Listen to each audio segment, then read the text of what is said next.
doit mettre sur le pied et mettre. Dans un état de droit, il y a une justice indépendante. Seigneur, nous sommes fatigués des voleurs.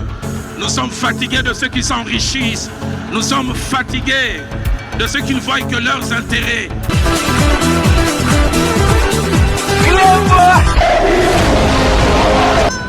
Je m'engage à user de tout ce qui est en mon pouvoir pour que les erreurs du passé ne se reproduisent plus et pour que les actions nécessaires à l'avancement de notre pays soient promptement prises.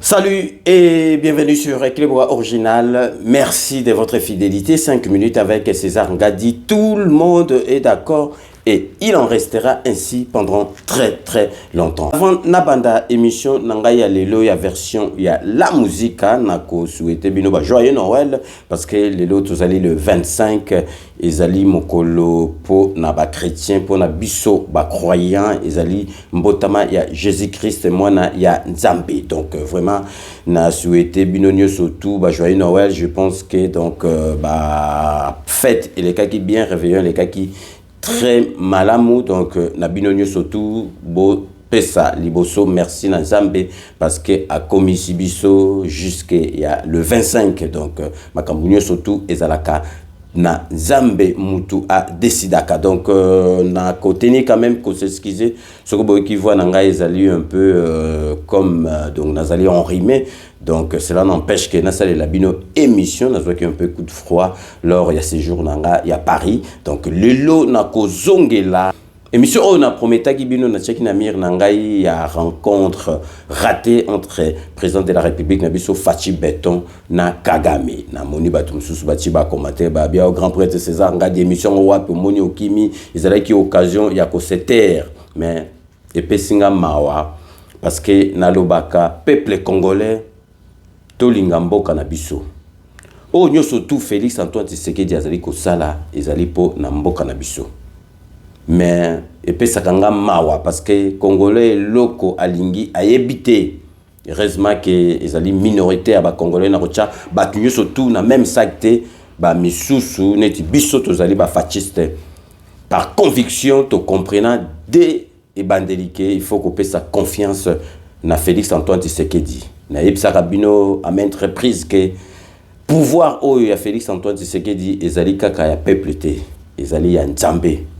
Nzambe alingi Congo na biso parce que sali nyoso tu apesi biso mutu oyo akolongola biso na ba pasi nyoso tu oyo tozali na yango na mboka na biso. Nazobisa bino soki prédécesseur oyo ya Félix Antoine Tshisekedi azalaka ti lelo na kanisi mboka na biso elingai ko sila neti savon po batu musu bazozongo neti liseki mais botika ko sakana to tchaka mabolongo na biso na se tolo barake mboka na biso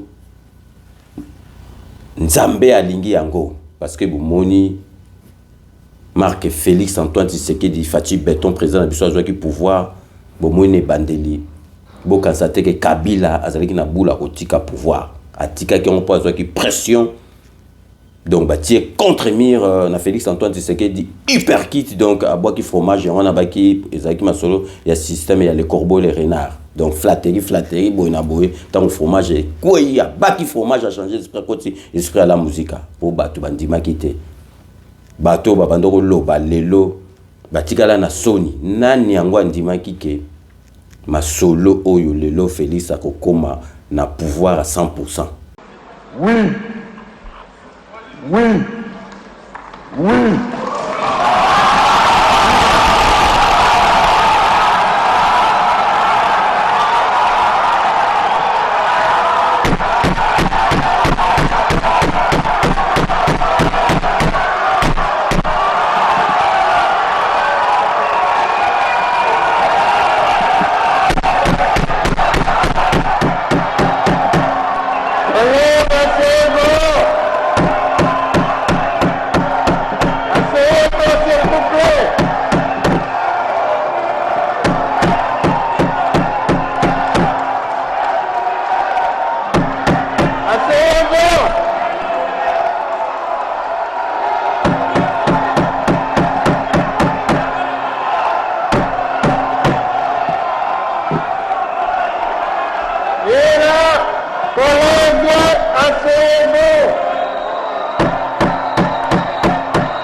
Asseyez-vous, s'il vous plaît. Restez calme.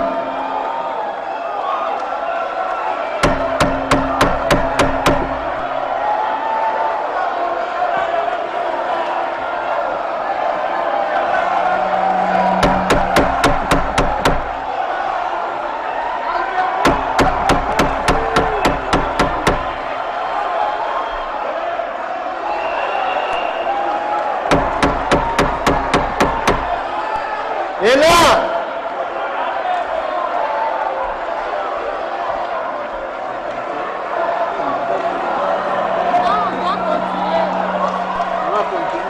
non.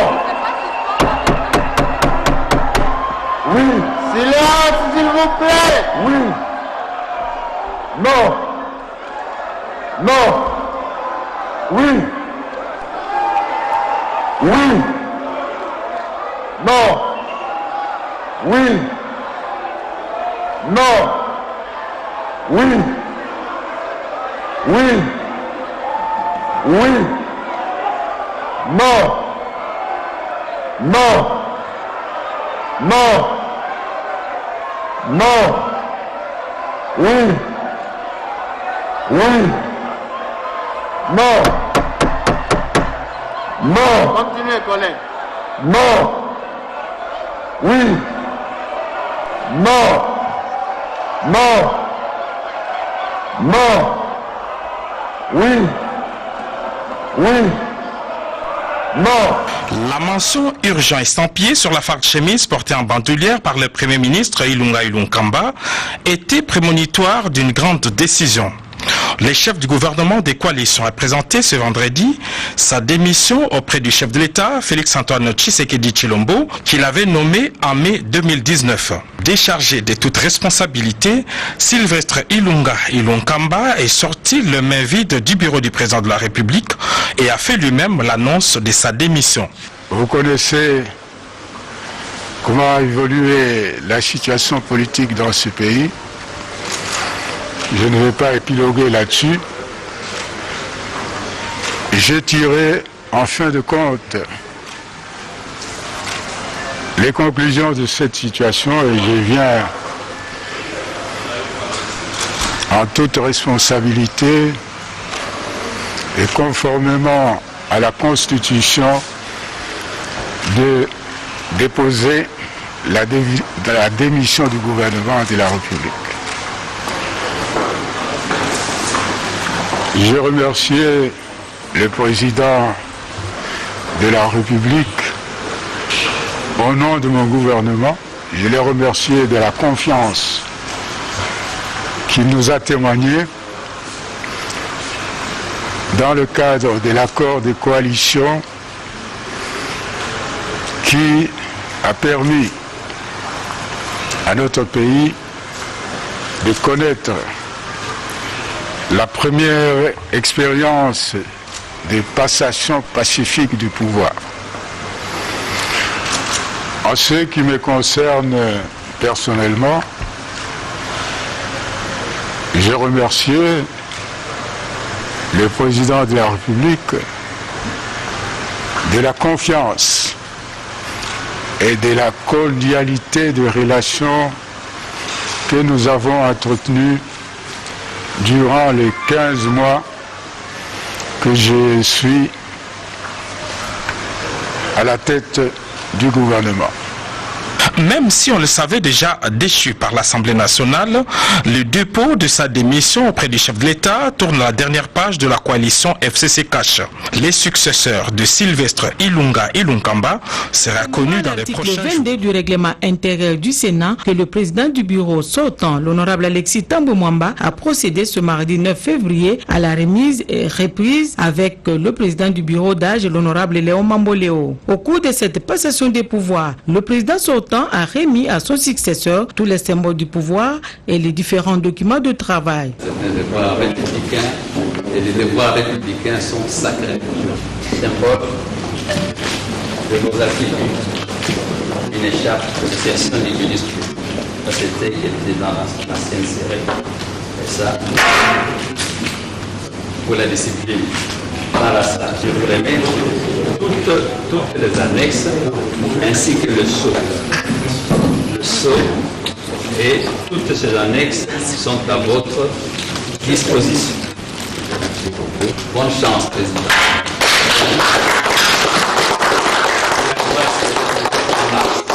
Le doyen d'âge, l'honorable Léo Mamboléo, a remercié son prédécesseur pour son bravoure, sa dynamique et son expérience dans la direction des séances plénières et surtout d'avoir assisté personnellement à cette manifestation. Juste après la reprise, l'actuel président du Sénat, l'honorable Mamboléo, a pris possession de son bureau de travail. Cette cérémonie s'est déroulée en présence des membres du bureau sortant et des déshonorables sénateurs les moins âgés, de Monsieur le secrétaire général du Sénat et conseiller, les coordonnateurs du bureau d'études du Sénat.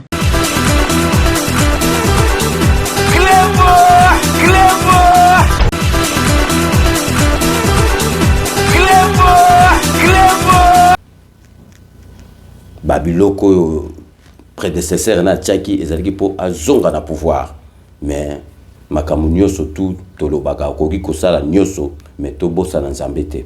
Nzambe alingi Congo, Nzambe alingi Congo.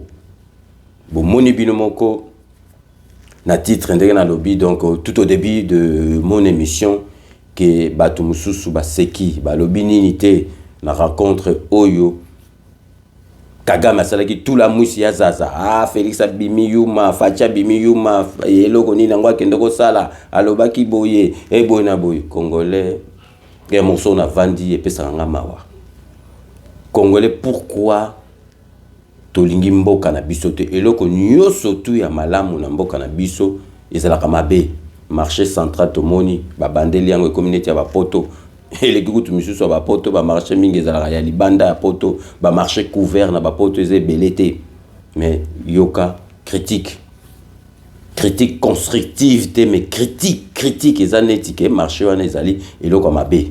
Bomona kaka na gratuité ya enseignement. Donc ba pesi bana ba kende enseignement ba kofuta te, mais ba misusu ba komotuno ba kofuta te ba la uniforme ndeni ba lia na récréation ndeni. Ça c'est congolais.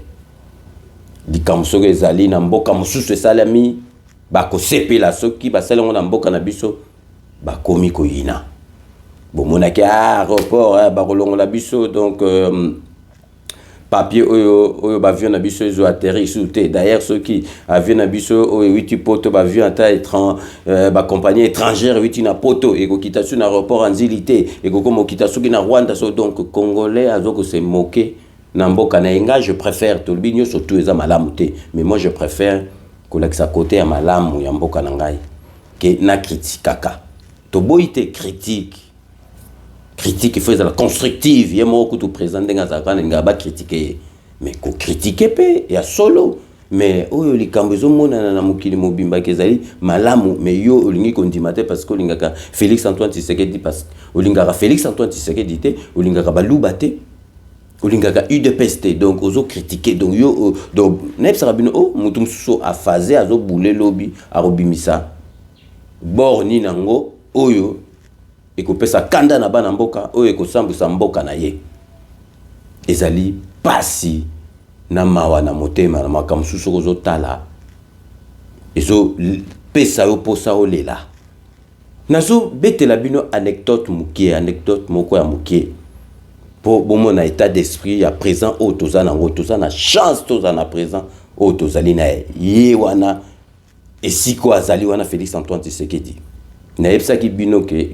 guerre au est soki Félix Antoine Tshisekedi a silisi angote et ko silaka jamais muta ko silisa ngo boye bake to betan bino gazo Félix Antoine Tshisekedi fati beto muta ko silisa bon mona Kagame akomana na niveau te tozongi la makambo tozo samino ke tout la mwisi ya zato mo soko zo bete skit okomi na suka skit et sili allez tout la mwisi kaka, donc solution suka yangwa na zo bete la bino anecdote na epsi mino toza en privé na président de la République na résidence na ye en privé to vandi mesa moko tozalaki ba master ye moko na mesa ba master pe bazalaki wana. Donc, Yemoko Félix Antoine Tshisekedi, tozalaki na mesa moko na Christian Matondo, John Kaniki, Serge Kazadi. Donc mbala moko tovandi président Yemo Katali alobi oh mais son ba demulu baleki photo ça la parité atangi amoni ke ngai naza Mukongo, Christian Matondo za Mukongo, Serge Kazadi Muluba, John Kaniki Muluba, Yemoko président Fachi Muluba, alobi photo luka, donc Mukongo moko ya abengi mutu aye ko vanda na table na biso to komi 3-3. Bota l'état d'esprit à mutu. Donc gars c'est que ça ngata batumsu balobara Félix Antoine Tshisekedi donc azali tribaliste na ebisi bino azali ki privé caméra zate na ndaku na ye na résidence na ye donc to vandi donc ba master fait moko privé mais Yemo Katali donc il tient compte de ça à l'ingagate que ceux qui marquent nini yango to moni awawa président de la République abeti bale awa na compte ya masolo oyo ya est ba vedette ba star ebele ba wuti na bamboka ebele ba ko beta président de la République a koti comme gardien ba lobby oyo fallait na éviter ceux qui ba yebi Félix Antoine Tshisekedi tant toujours kola Félix Antoine Tshisekedi grand gardien abeta ba njopla simaneti ba Kazadi ba ndoko beta. Patrick Mouyaka Temboué qui a également fait le déplacement du Stade des Martyrs pour accompagner justement cet événement. Et le chef de l'État au point de pénalty qui va tenter de garder inviolée la cage pour ces dernières minutes de la rencontre, applaudi par les Congolais, principalement par le ministre de la Communication. Et en tout cas, qui traverseront les annales du football de la RDC. Et le président de la République qui s'écouche sur cette balle. Et qui a un bon jeu de pied là. Qui va s'appuyer sur Cassage pour dégager le camp de la République démocratique du Congo, les chefs de l'État qui va encore et de nouveau être sollicité par le défenseur. Bon jeu de pied en tout cas. Et Kimoto va devoir dégager. Mbokani, certainement nombreux à nous suivre à travers le monde ce match de gala, match pour la paix, on ne peut plus historique, qui va rester dans les annales, qui va traverser le temps certainement, parce que l'histoire retiendra que le chef de l'État a communié avec le public congolais, mais également avec cet échantillon des mômes ou des enfants provenant des camps des déplacés situés au centre et dans l'est plutôt au centre et en dehors ou en banlieue de la ville de Goma, chef-lieu de la province du Nord Kivu, et le président de la République qui va saluer en tout cas tous les footballeurs, toutes les stars, toutes les anciennes vedettes. Et Ladi Diouf qui congratule le chef de l'État, Montoubi Les Santos, vieille gloire du football congolais, champion d'Afrique en tant qu'entraîneur avec les léopards locaux. Donc, les amakamulaïa, bandro kolana. Siko yo so ozaki musicien, ou bien ozaki guitariste. Au combien à l'époque, morobo, au combien ta guitare, tu tout le monde a autorité belé, a obéta saxon, sous obéta guitare. Et ça makamulaïa à s'improviser, te bon modèle binomoko à touche. Il y a pas le temps à zopé ça. Azara qui gardien na ba chic, na ba internat, na ba quartier. donc bamakambo susu epe ezalaki donc eloko moko donc bale moko ezalaki te ke o match soki ndenge nini. Mais Congolais, il faut à critiquer, il faut à loba buzoba moko donc nazo comprendre te Congolais lo ni alingi ba misusu tilelo donc bazo sepela soki ba okike batu bakufi na côté à est obe ba botoli ba territoire donc bango bazo sepela nani ngo penza Congolais oyo aza penza Congolais de souche koko sepela ke bande kono bazo kufa sikoyo batu soki ba botoli biso ba territoire batu balobaka mais soki biso tozu ba territoire pourquoi balobaka te.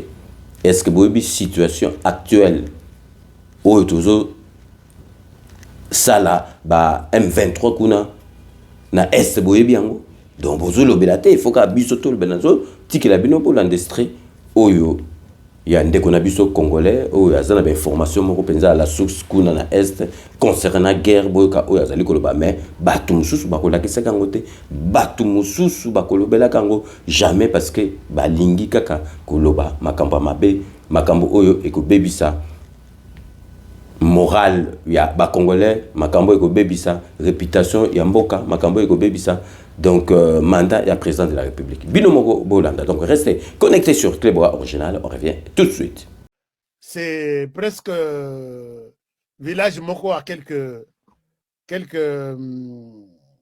kilomètres de Lubero, là où banyangala katana bazaki ko sala nini soki botali colère ya FARDC. Chers amis, vous devez vous dire fiers d'avoir cette armée-là.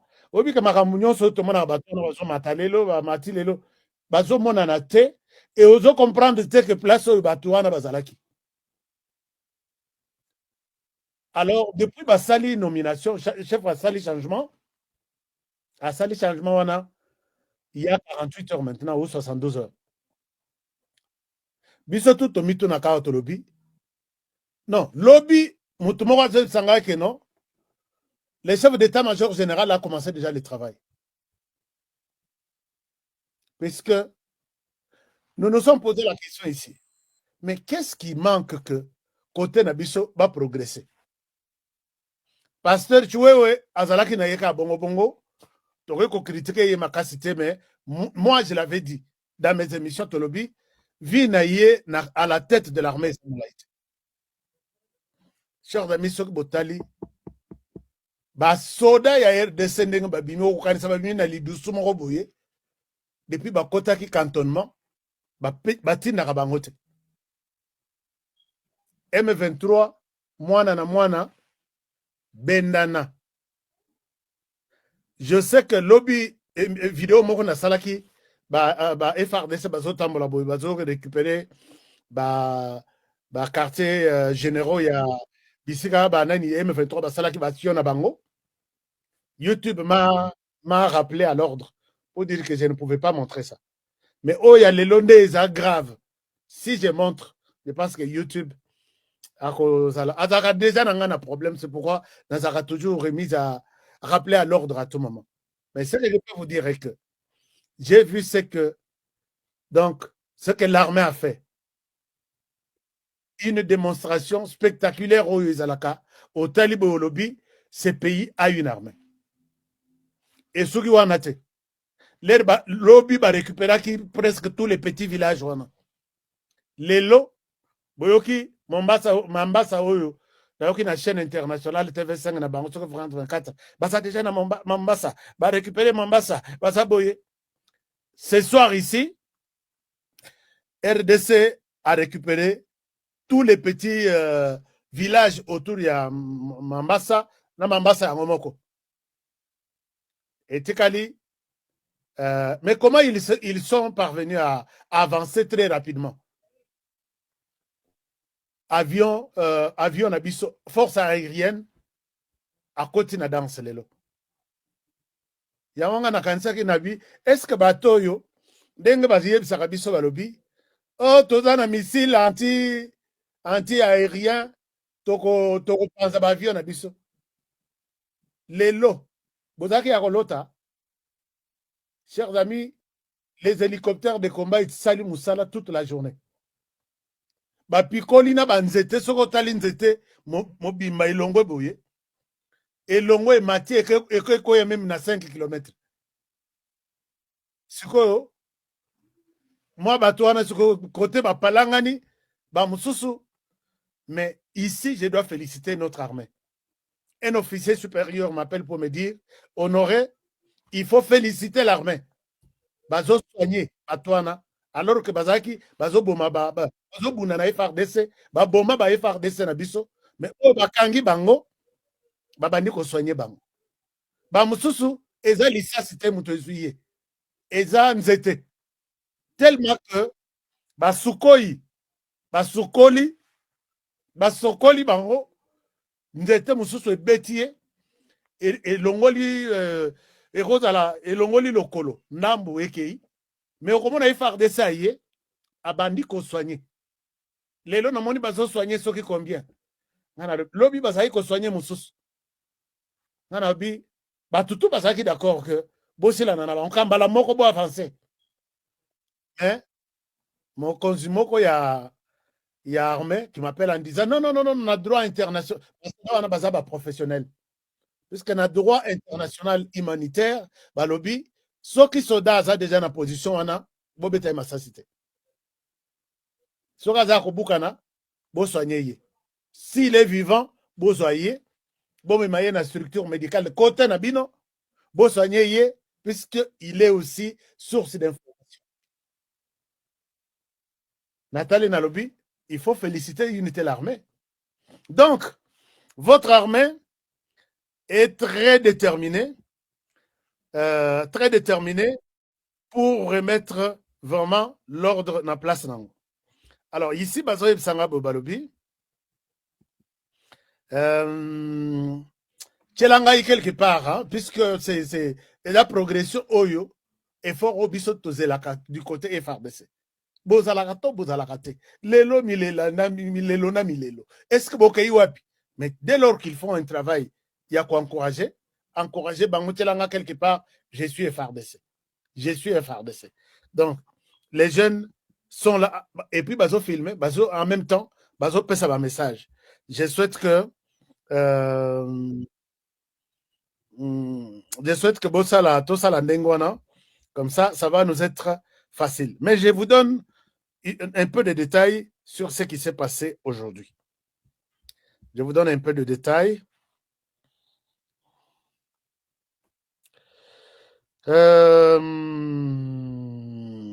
Nous encourageons et soutenons nos FARDC qui sont sur le front.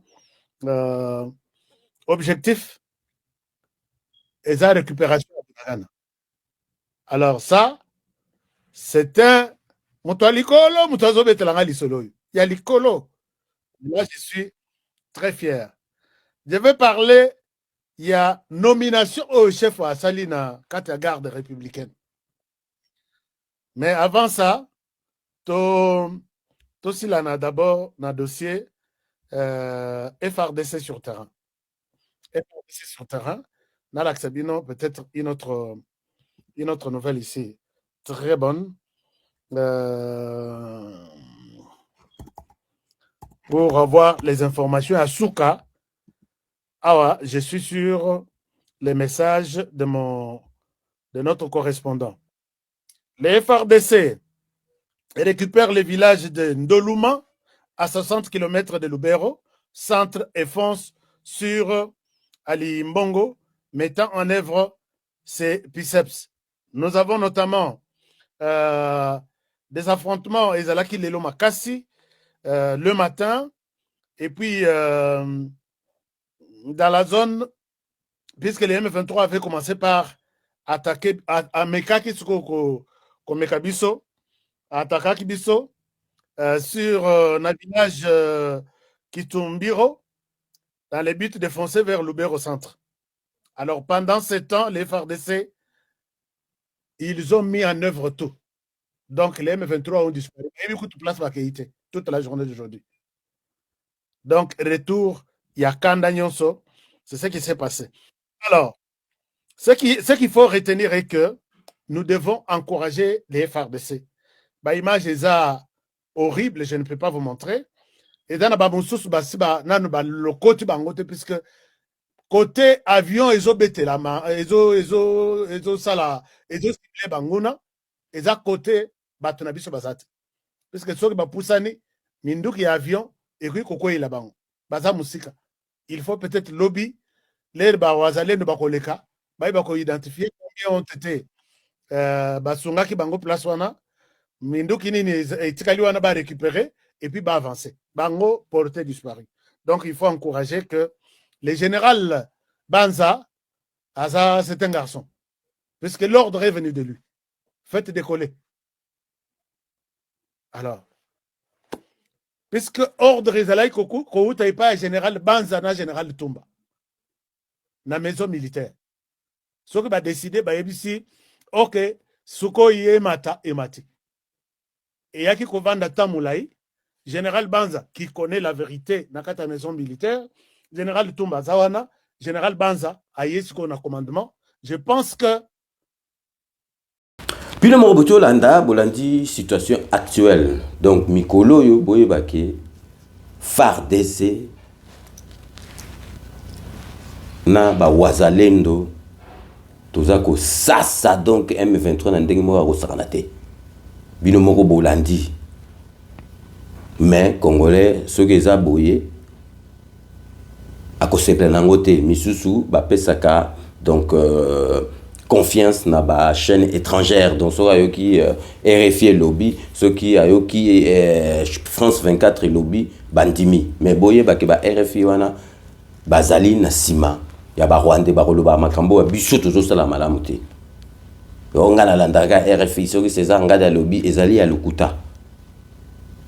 Nga naza congolais nandimite un français ou bien belge ako yeba makamamboka na kolanda koleka ngai moko donc boyeba bochana mituna bino ke guerre est oyo mutu ako silisa kango ezali Félix Antoine Tshisekedi. Pourquoi Kagame akimaki?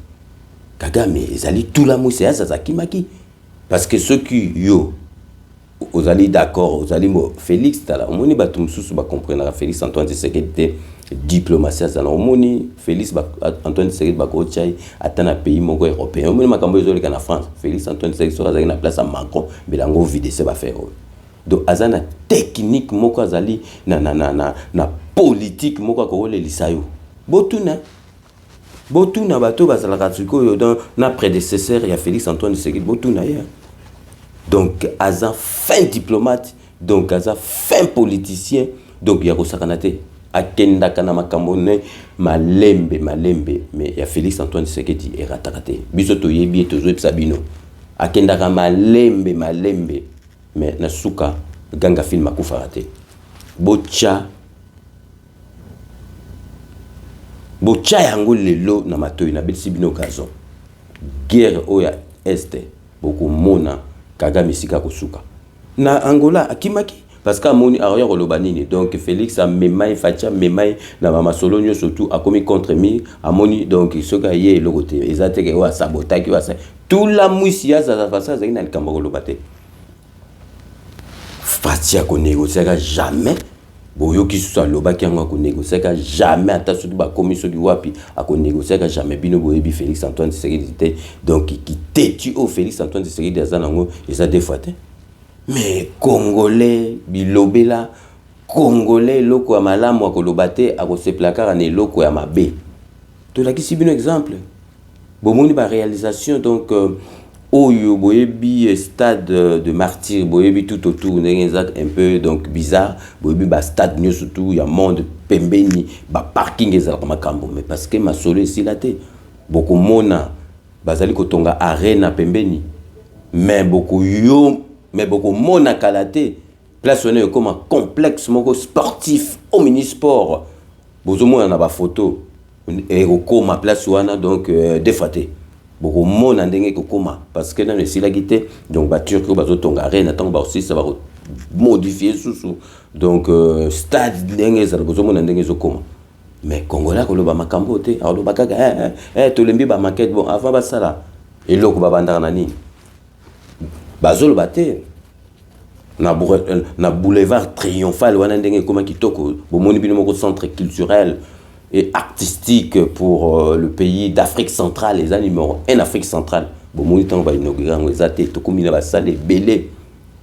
Mais wana biloko ndengona bazo lobela ngote. Le meilleur est à venir. Donc beaucoup lobelate, bolinka makamba mabe. Donc soli ka mabe bo créer soki nini boy na boy. Mais oh ya solo, oh penza beaucoup lobela pa na mboka, lobela ka yangote. Pourquoi Congolais motema mabe boy? Pourquoi Congolais motema mabe boy? Félix Antoine Tshisekedi Fachi Beto Sambwa kite. Félix Antoine Tshisekedi est un diplomate moko ko sakanate a lobi ba bon nakoya. Akoye po loba nakoya ngate mais donc Kagame Kimi parce que à part ma kama diplomatie ango zale msu bolit na kata couloir. Ayeta Kimi bino lebo seka muto Kimi bozo seka muto azalaki. Est-ce que Félix Antoine Tshisekedi muto quoi Kagame ressemble ça? Congolais bolinga mboka na bino. Congolais bozala ba chauvin, bozala na chauvinisme net ba français ndenga na lobaka ponga na yeba français na coli presque kuna na sali donc ba plus de la moitié ya ajo na zala on a sali on a France. Bien bokansi penza que donc Champs-Élysées avenue Champs-Élysées et l'équipe donc va venir sur le monde. Mais français zo komisa mboka na ye. Mais Congolais Monica zo sepela même ceux qui muta kufi à Congolais muninga na ye Congolais a kufi Congolais zo sepela les alliés passina mawa na motema. Nous allons marquer une courte pause publicitaire de nos partenaires. Restez connectés sur Clébois Original, on revient tout de suite.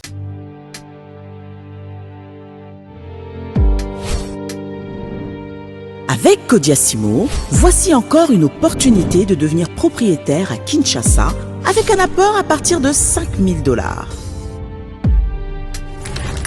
Des nouvelles parcelles en vente, des constructions déjà en cours, à Ntsele au bord du fleuve, Daipen, à quelques mètres du mausolée d'Étienne Tshisekedi, quartier Poulmanebo, à Safari Beach et bien d'autres encore. Devenir propriétaire avec Kodiasimo, c'est choisir d'acquérir votre bien immobilier avec un accompagnement personnalisé, allant de l'achat de votre parcelle jusqu'à l'obtention de votre titre de propriété. Avec un service après-vente assuré par notre équipe juridique chevronnée, vous êtes garanti de recevoir votre titre de propriété, peu importe votre lieu de résidence. Avec Kodiasimo, vous avez la garantie d'un service clé en main. Kodiasimo, la meilleure adresse pour construire la vôtre.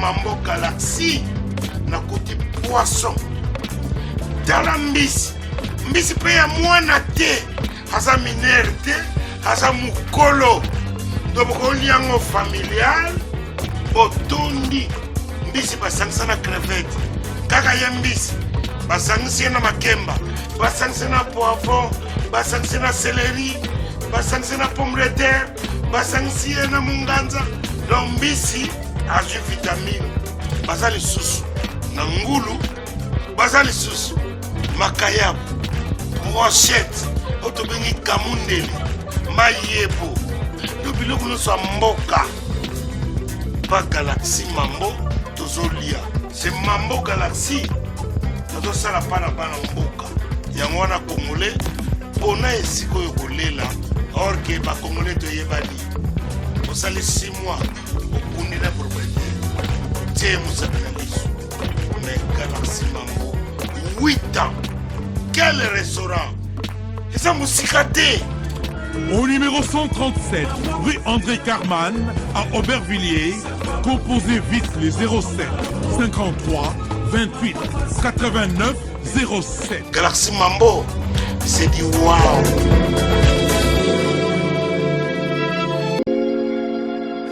Sepela TV ezali décodeur ya Banamboka.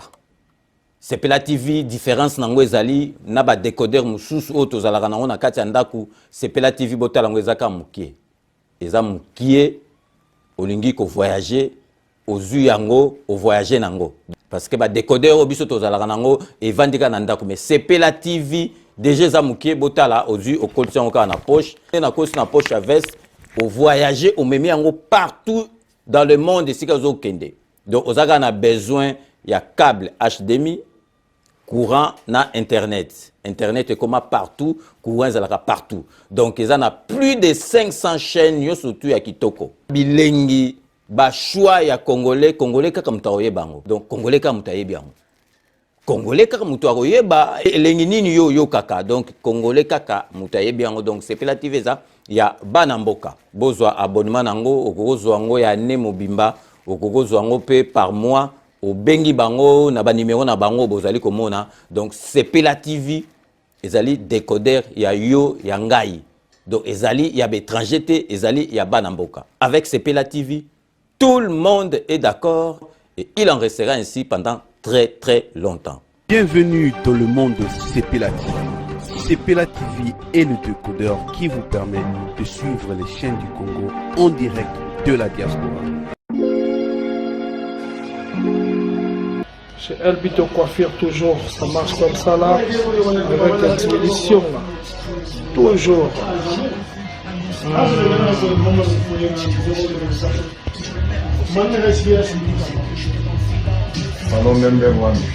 Chez Elbito Coiffure. Tu coiffes avec sourire, tu coiffes avec noblesse. Chez Elbito Coiffure.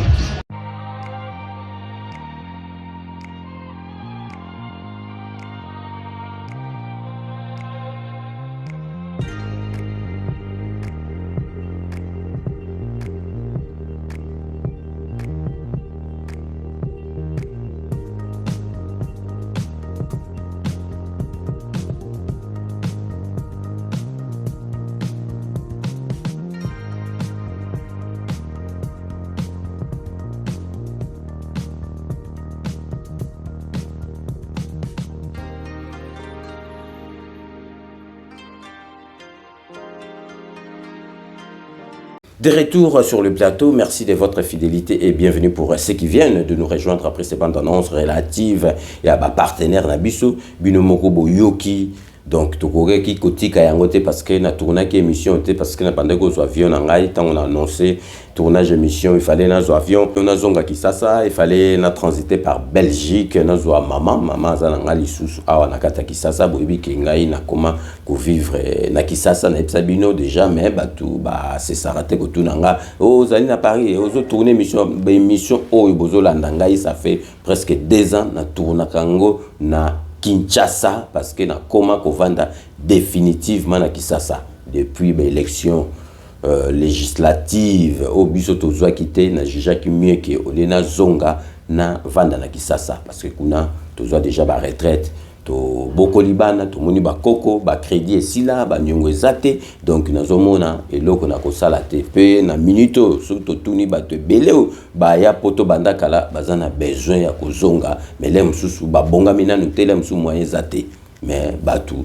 ba kamaka ces ngadi bolanda été azamuta fachi pesa mbongo boyna boy on est mieux que chez soi na ko encourager bateau baza déjà ba umela ki neti biso ba koti ba retraite ba sali makambo mayelo to soki na mboka ya mindele to ko sala ngona mboka elengeza na mboko bino bozo comprendre tant ozo kitaka na aéroport donc température wana tant ozo tambola na balabala donc ata batu mususu baza na passe ozo mona passe ezali mais elenge o bateau baza na ngo la joie de vivre ezali awa na poto ezateta kanga na keinga sona ke bah rendez-vous dans un médico donc on s'emmerde on s'ennuyer donc au koka ku tout ce que médecin déjà na mboka na biso na Congo kovanda au koka kovanda na bamboka na biso ya poto kunate donc vraiment lelo il fallait vraiment na beta 7 na ngotikate na kima kité na ko kima binote na émission na ko kima ka bino jamais pe na ko kima ka te ezali ndeke ezali ke nazwa ki avion pona ya awa tant ko sala émission ezali te parce que émission c'est l'équipe na tenaki na zonge lango na expliquer bino donc je confirme je dis avec véhémence donc Kagame asalaki tout la mwisi ya zaza na Angola donc amonaki makamba ko lobezalaki susute akomi na suka boye puis boye bake Kagame akomi na suka bakala te bokomona makambo yela Kagame boko comprendre te donc bosakana na Félix makambo na ezwaka temps po alingaka a raté te alingaka se tromper te azwaka temps mais tango abetaka temps et rataka te bokomona Kagame botuna ye mikolo ya botuna armée rwandaise mikolo makambo azomona donc na tenaki ko sala émission tozala na confiance na Félix Antoine Tshisekedi na biso rencontre yo et rataki suite ya tout la mwisi ya zaza ya Kagame na Angola ezali sonité po na biso ba Congolais ezali sonité po na Félix Antoine Tshisekedi eza ba stratégie donc to komisi Kagame na suka donc vraiment na tenaki lelo na sala la bino émission oyo parce que tozongi be émission vraiment na kosala tout vraiment na zongela na zala régulier pour batebele ba bika César ngadi oza régulier te mais donc ba makambo susu ezali indépendamment nanga e ba noko tinda te ke na sala ba émission donc tokomi na suka ya émission na biso ndeka boyebi to suki saka na ba remerciement ba dédicace na batu oyo balandaka biso bapanzaka ba émission to bandaka toujours honorable Jean Moutala na Londres merci na nyoso tout osala kana mwasi na opo na 5 minutes avec César Ngadi to tikali toujours na kata Londres pour repesa José Kana ki kakamene maître Wera Mukuna maître Rajamoule na kati ya Londres kuna na pesibino ba mbote ebele na nyoso tout vraiment osala rapport na 5 minutes avec César Ngadi to na kati Espagne pour na repesa Beloti Mavungu vrai chéri na ndenga mukete Beloti Mavungu merci na nyoso tout osala rapport na 5 minutes avec César Ngadi to na kati ya Lola kuna pour na repesa putu de ya Lola merci na nyoso tout osala rapport na 5 minutes avec César Ngadi to na kati ya Paris pour na repesa mon cousin donc vraiment Stéphane Jocol base Stéphane Jacol merci na nyoso tout osala rapport na 5 minutes avec César Ngadi to tikali toujours na kata base pour na repesa Vienanga le président Bob Massala merci na nyoso tout osala rapport na 5 minutes avec César Ngadi tokotanga donc mutama yele ya kosakanate Vienanga Désiré Pongo biso to benke vieux doudou donc tokole sikamoko donc on les ali base Désiré Pongo merci na nyoso tout osala rapport na 5 minutes avec César Ngadi Mayanga di Koko Mayanga donc azongaki na Paris à Rozonga na Kisasa yepe à s'installer à na kati ya Kisasa merci na nyoso tout osala rapport na 5 minutes avec César Ngadi vous allez kopesa mbote na petit frère propre Malunganche na kati ya Corbeil na France Malunganche merci na nyoso tout osala rapport na 5 minutes avec César Ngadi tokei na kati Afrique du Sud pour na repesa petit frère propre Roger Bamba en Afrique du Sud merci na nyoso tout osala rapport na 5 minutes avec César Ngadi toujours na kati Afrique du Sud robosana José Bantessa merci na kata Captain na nyoso tout osala rapport na 5 minutes avec César Ngadi tout quel côté et Afrique rapport na repesa petit frère propre Babi Lumumba nazoki ba message na yo merci na nyoso tout opesa rapport osala rapport na 5 minutes avec César Ngadi le philosophe on a bengaka les philosophes parce que même aza d'accord na makambo na lobi émission te marque a repesa ba reproche na ye a kosala analyse na ye ozo sentir vraiment que na chic muto azalaki mayele to kopesa mbote na Edo les philosophes na mosi na ye na kati ya Suisse merci na nyoso tout osala rapport na 5 minutes avec César Ngadi Claudine Kanza na Paris Claudine Kanza merci na nyoso tout osala rapport na 5 minutes avec César Ngadi et JD de Fer na kati ya Paris Diedo Kumbi na kati ya Paris merci na nyoso tout bo sala rapport na 5 minutes avec César Ngadi boyebi to sukisaka toujours na dokotolo na biso Jean-Paul Jamba Kaoudi merci na nyoso tout bosala rapport na 5 minutes avec César Ngadi donc nous sommes arrivés à la fin de ces 5 minutes avec César Ngadi merci de l'avoir suivi moi j'ai eu l'immense plaisir de vous la présenter nous allons nous retrouver dans 24 heures pour un nouveau numéro d'ici là portez-vous bien et à très bientôt n'oubliez pas tout le monde est d'accord et il en restera ainsi pendant très très longtemps. Bobo Sanate, Kanambe, Arozwa, Masolo, Nambunchu, Penatikos.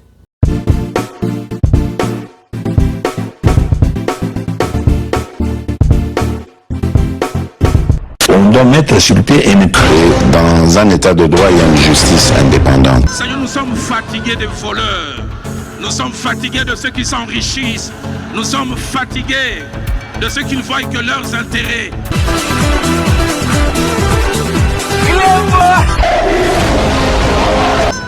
Je m'engage à user de tout ce qui est en mon pouvoir pour que les erreurs du passé ne se reproduisent plus et pour que les actions nécessaires à l'avancement de notre pays soient promptement prises.